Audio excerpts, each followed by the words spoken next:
Ang aming tuturo ngayon ay kung paano mag-calibrate ng compass sa ating controller device.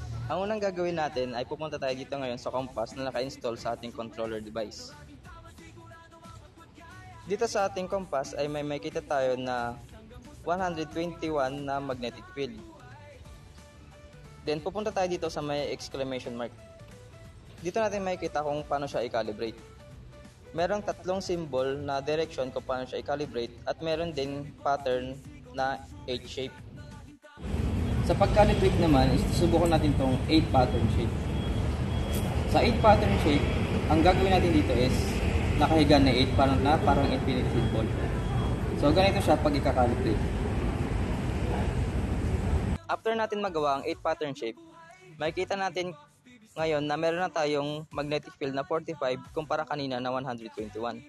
Para makita natin kung calibrated nga ba ang ating compass, pipindutin lang natin itong bar na katabi ng settings. Makikita natin dito na well calibrated na ang ating compass. So kapag hindi pa rin calibrated ang ating compass, itatry naman natin yung 3 direction way.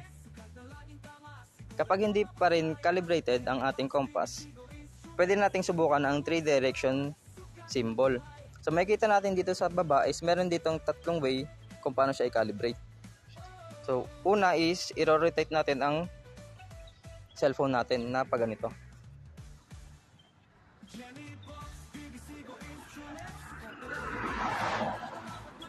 Next naman is nakahigang ating phone at i-rotate ulit natin.